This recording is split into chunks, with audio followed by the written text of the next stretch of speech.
नमस्कार प्रिय दर्शकों, यदि आप मिथुन राशि के जातक हैं तो जुलाई का महीना आपके लिए बहुत ही विशेष होने जा रहा है।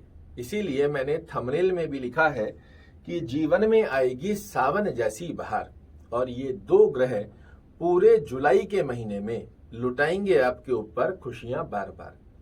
कौन से वो दो ग्रह हैं यह भी बताऊंगा, किंतु उससे पहले आपकी कुंडली में नव ग्रहों की स्थिति जुलाई के महीने में क्या संकेत दे रही है। आपका स्वास्थ्य, करियर, फाइनेंस, भाग्य, शिक्षा, यात्रा, दाम्पत्य जीवन, ये किस प्रकार इन नव ग्रहों के माध्यम से संचरण करेंगे जुलाई के महीने में, इसे बड़े सूक्ष्म शब्दों में समझ लीजिए।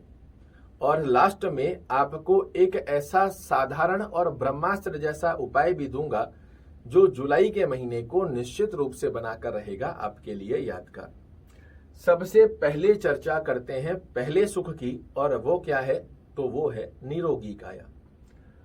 आपके लग्न के स्वामी बुध महाराज बड़े लंबे समय पश्चात लग्न में ही प्रवेश किए हुए हैं और 17 जुलाई तक आपके लग्न में ही बने रहेंगे। यहां बैठकर ये भद्र महापुरुष राजयोग का निर्माण भी कर रहे हैं। और लग्नेश का लग्न में होना और 17 जुलाई के पश्चात जब ये धन भाव में जाएंगे तो ये स्थिति भी बेहद सुंदर अवस्था आपके लिए दर्शा कर देगी। ऐसे स्थिति में जुलाई का महीना स्वास्थ्य दृष्टिकोण की स्थिति में आपके लिए बेहद खास बना हुआ है, जो कि स्वास्थ्य दृष्टिकोण में आपको पुष्ट रखे।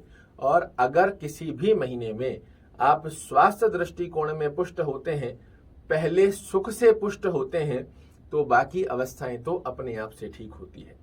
दूसरी स्थिति धन की माया की अवस्था क्या संकेत दे रही है, तो यहां शुक्र महाराज आपके धन भाव की स्थिति में बने हुए हैं। कब तक? 7 जुलाई तक। इसके पश्चात ये प्रवेश कर जाएंगे आपके पराक्रम भाव में।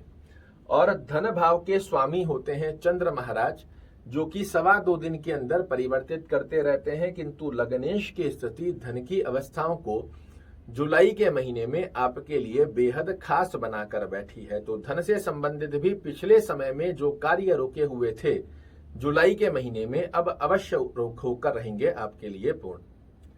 तीसरी अवस्था की स्थिति पर हम चर्चा करें, कर्म क्षेत्र की स्थिति क्या संकेत दे रही है, तो आपके कर्म भाव के स्वामी देवगुरु बृहस्पति आय भाव में चले गए हैं। अगर आपने हमारे पूर्व के कार्यक्रम देखे हैं, मैंने बताया है कि देवगुरु बृहस्पति अब शुद्ध हो गए हैं और कर्म क्षेत्र की दृष्टि में आपके लिए जुलाई के महीने में बेहद सुंदर लाभ देने जा रहे हैं, जो कि कर्म से आय की वृद्धि, कर्म से अपने मनोरथों को पूर्ण करने का आशीर्वाद जुलाई के महीने में आपके लिए निर्मित होता हुआ दिखाई देगा।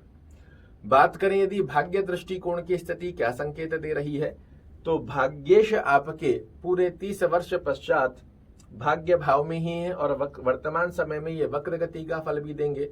तो जीवन में बहुत अच्छी लर्निंग भी देंगे और बहुत अच्छी अर्निंग भी देंगे और बहुत नई अवस्थाओं को आपके जीवन में सिखाते हुए भाग्य का परिपूर्णता से साथ जुलाई के महीने में यहाँ शनि महाराज आपके लिए निर्मित करने जा रहे हैं। विद्या दृष्टिकोण की स्थिति क्या संकेत दे रही है, तो विद्या भाव के स्वामी शुक्र महाराज 7 जुलाई तक आपके लिए द्वितीय भाव में रहेंगे। इसके पश्चात ये आपके पराक्रम भाव में चले जाएंगे।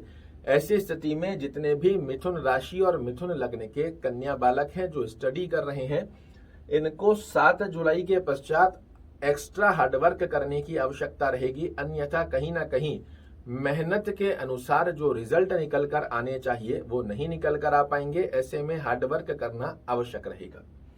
यात्रा दृष्टिकोण की स्थिति की अवस्था को कैसे दर्शा कर देगा, तो आपके यात्रा भाव के स्वामी हैं शुक्र महाराज। 7 जुलाई तक ये आपके द्वितीय भाव में बने हुए हैं। मैं आपको एक सजेशन दूंगा, यदि आप व्यापारिक यात्रा कर रहे हैं तो 1 जुलाई से लेकर 7 जुलाई तक के मध्य में की गई यात्रा निश्चित रूप से आपको सफलता देती है। उसके पश्चात की गई यात्राएं आपके लिए एक्स्ट्रा एफर्ट्स, एक्स्ट्रा परिश्रम करवाती हुई पाई जाएगी। व्यापारिक यात्राओं में कहीं ना कहीं जो आपकी एक्सपेक्टेशन बनी हुई है उसे कुछ मात्रा में कमजोर कर सकती है। भौतिक सुखों को भोगने वाली यात्रा आप पूरे जुलाई के महीने में कर सकते हैं, किंतु यदि व्यापारिक यात्रा कर रहे हैं तो 1 से 7 जुलाई के मध्य कीजिए। दाम्पत्य जीवन की यदि हम चर्चा करें तो दाम्पत्य भाव के स्वामी देवगुरु बृहस्पति बड़ी शुद्धिकरण में आ चुके हैं। बेहद सुंदर अवस्था बनी हुई है दाम्पत्य जीवन की, जो कि अंडरस्टैंडिंग रिलेटेड इशू जो आपके जीवन में चल रहे थे उसे समाप्त करती हुई पाई जाएगी। प्रेम संबंधों की स्थिति में 7 जुलाई तक की अवस्था तो आपके लिए बड़ी अच्छी बनी हुई है, किंतु 7 जुलाई के पश्चात ओवर एक्सपेक्टेशन आपकी रिलेशन को कहीं ना कहीं खराब करती हुई पाई जाएगी, तो बैलेंसिंग बनाने की आवश्यकता रहेगी। अब जानिए उन 2 ब्रह्म कारक ग्रहों के बारे में जो सावन जैसी बहार आपके जीवन में लेकर आ रहे हैं। उनमें से पहला ब्रह्म कारक ग्रह है मित्रों बुध महाराज, और दूसरी अवस्था में बने हुए हैं देवगुरु बृहस्पति। ये जो 4 घर होते हैं ना, 3, 6, 9, 12, ये केंद्र सत्ता है, जो केंद्र सरकार होती है वो है, और जुलाई के महीने में ये केंद्र सरकार पूर्ण रूप से आपके पक्ष में बनी हुई है। यही वो 2 ग्रह हैं जो आपको भौतिक सुखों से, आपके व्यक्तित्व से, कर्म से, दैनिक जागरण की स्थिति के अंदर हर तरीके से आपके लिए खुशियां बार बार बरसाते रहेंगे। उस ब्रह्म की के बारे में भी जान लीजिए, जिसका पालन कर कर जुलाई के महीने को आप बनाएंगे यादगार। तो जब केंद्र सत्ता हमारे हाथ में है तो क्यों ना इन सत्ता के स्वामियों को ही हम मजबूत करें। ओम बुधाय नमः का जाप करना, गणेश चालीसा का पाठ करना बेहद सुंदर अवस्था बनाता है। ओम नमो भगवते वासुदेवाय नमः का जाप करना, विष्णु सहस्त्र नाम का पाठ करना या सुनना, दोनों में से जो भी संभवत स्थिति बनती है इसे फॉलो कीजिए। निश्चित रूप से ये 2 ग्रह सावन जैसी बहार आपके लिए जुलाई के महीने में लाकर देंगे ही देंगे। आशा करता हूं मेरे द्वारा दी गई ये जानकारी आपको पसंद आएगी। कल फिर से एक नई जानकारी लेकर आपके सामने उपस्थित होऊंगा। तब तक के लिए नमस्कार।